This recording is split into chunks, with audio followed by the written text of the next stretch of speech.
Hello everyone. Whoa. Is that the way it should be? Or should it be like this? That's kind of a picture of me. And this is a light switch. Which is the better angle? I'm gonna go with the light switch. Because you don't need to see a picture of my weird profile. Anyway, hi. It's me. I'm back. So, last time my video was all about my skincare routine. Today we're going to talk about DIY and crafting and pretty much crafting with the things you have on hand, because we are all trapped at home and you may not be able to run out and grab specialized crafting supplies from your specialized crafting store. And the fine people at Amazon apparently are hit with the coronavirus too, and they are rightfully prioritizing necessities to ship to your homes rather than non-necessities, and I'm assuming crafting materials qualifies as non-necessities. So for this moment, right now, we're going to start crafting with the things that you might have on hand.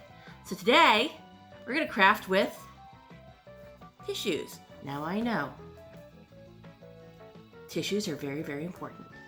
And people have been throwing elbows, throwing punches, waiting in line for all sorts of household tissue, toilet paper, paper towels, all of that.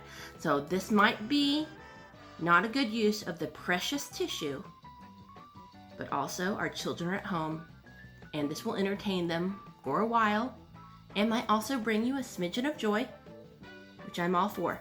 So you will need some tissues, 2-ply. Do I think they're all 2-ply now? I don't really know.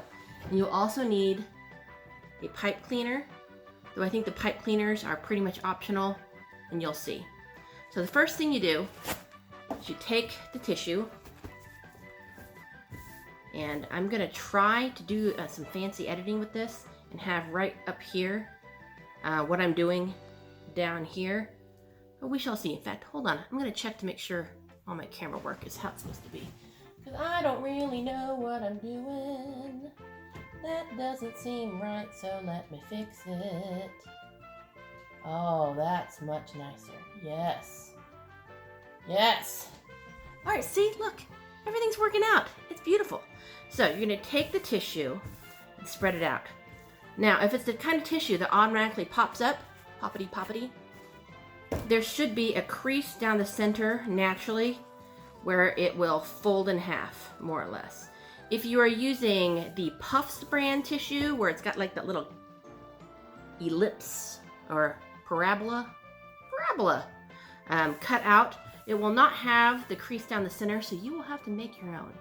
But I trust in your ability to make this happen, because you're smart people and we can handle this. And it doesn't have to be exactly in half, but just do the best you can. And we will then proceed to pleat this tissue. Again, this is not something you need to do accurately or precisely. This is just a thing to give the flower some texture. Oh yeah, did I mention at the beginning we're making a tissue paper flower? Because that's what we're doing. Okay, now here's where you take your pipe cleaner and you will then secure it around approximately the center of your flower. Doesn't need to be super tight. It would be nicer if this were a green pipe cleaner, because it would be the stem of my flower. And I used to have some green pipe cleaners, but we had some creative play about a month ago, and all of my pipe cleaners disappeared. And so this right here, friends, is the lonely pipe cleaner I found under a bed in my house. Not really sure what kind of misadventures this pipe cleaner has been exposed to. Not really gonna think about it, because it might make me sad. Anywho, so now we have this done. Ta-da, ta-da, ta-da. Looks sort of like a dragonfly. And if you were trying to make a dragonfly, you could stop here. But we are not. At this point, we are going to try to tear off the edges, just a little smidgen, just about. Not that much, not a lot, and that's just to give some kind of ruffled edges. The type of flower that we're making is in the style of a carnation, maybe like an English tea rose, something like that. So now I've torn off those edges. Here's where things get tedious and might exceed the fine motor skills of your children. You will probably need to help them do this. I first did this project, I believe, when I was 2nd grade, so I would have been 7 or 8 years old. Mrs. Dawkins was my teacher. She was perhaps my favorite teacher, definitely top 5. And she had gone to, oh, by the way, I'm now taking separating the individual layers of tissue from each other. And since we started off with 2-ply and we fold in half, each I should have 4 layers. Anyway, Mrs. Dawkins, I believe, had gone on vacation to Hawaii and came back with all sorts of fun cultural things for us to do.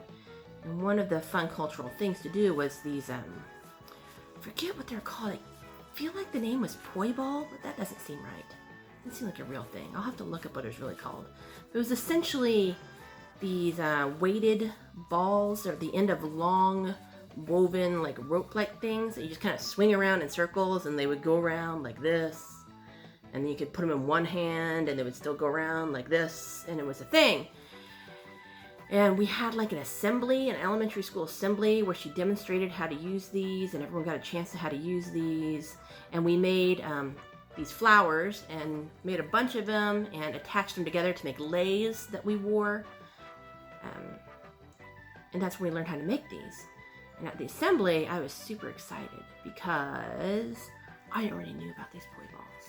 Because our neighbors, or former neighbors, family friends, those people that you thought you were related to, but turns out when you got older, you weren't related to, but you just thought they were. Anyway, they had some sort of relationship with Samoa. I'm not sure if they just visited there a lot or if they had family that had been there. I don't really know what the story was. I probably should have paid better attention to all that because I don't know. Anyway, so we had some of those at our house. Some friends of mine will laugh because I have a reputation for having the most randomest stuff, and no one will be surprised that even I'm a small child. I happened just at my house happened to have some poi balls or whatever they're called. Just happened to have them and knew how to use them. Of course they did. Anyway, we had some and I knew how to use them. So when it came my turn to try out these poi balls, I killed it. At least that's my memory of it. I mean, I was in 2nd grade, and the reality of probably what happened is I might have like been too embarrassed to try and might have cried or something. Who knows what really happened. My memory, I killed it. I was dazzling with my demonstration of the poi balls. I mean, I could do it behind my back, I could do it in front of me, one-handed, left-handed, I could just do it all. But that's probably not the truth. But the truth is I remember it. Anyway, as I've been talking, and hopefully as you are watching up here, if I can make this technology work, you are watching me separate these individual layers of tissue.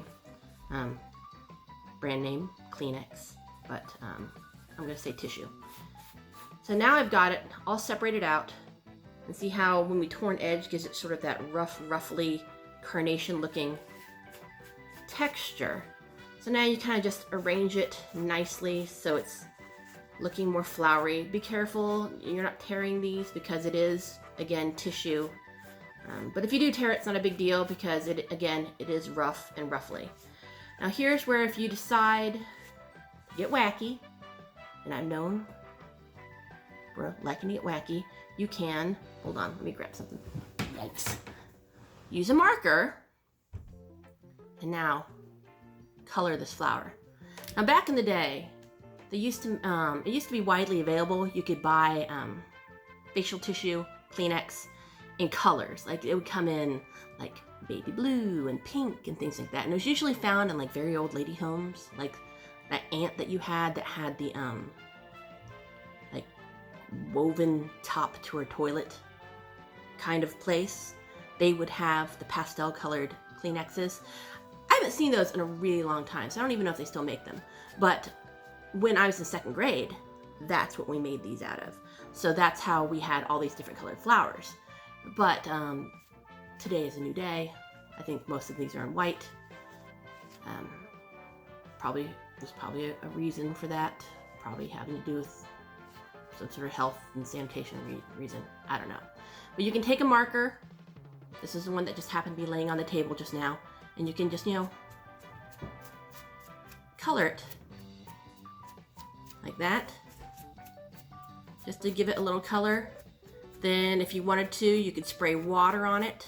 And that would make these colors kind of bleed and give it sort of a very nice watercolory tie-dye pastel effect. You could use multiple colors. You could probably even use straight up watercolors on them. All sorts of things. But this is a very quick and strangely satisfying way to make what I think is a pretty cute little flower. See that? I mean, wear it as a boutonniere. Oh, precious. Put it in your hair. Make a ring of these, put it around your hair, and pretend you're in that real creepy, like, Midsommar movie. I didn't see it, but I heard it was scary or disturbing, whatever. Fun thing to do. You make a whole bunch of them and leave them as a present, a weird present, I guess, for neighbors. We're all trying to take care of each other. And it's also just a fun trick to have in kind of your back pocket whenever you're kind of bored somewhere, you're trapped somewhere and need to entertain some kids or need to keep kids' hands busy. Because there's usually Kleenexes around. And you don't always have to use a pipe cleaner. Sometimes I take these little pieces that get torn off. And if you stretch them out, I just twisted this up, which I should have planned ahead for this part. You can stretch them out and kind of twist them together like this. And instead of using a pipe cleaner, you can just tie this around the center of the pleated Kleenex and just tie it on, and so that way you don't have to use pipe cleaner. You can just use purely Kleenex to make your Kleenex carnation. So there you go. That's my tales from quarantine. I'm not in quarantine yet. It's just a matter of time. But I'm not there yet, and I hope to see you at my next episode. Have a great day.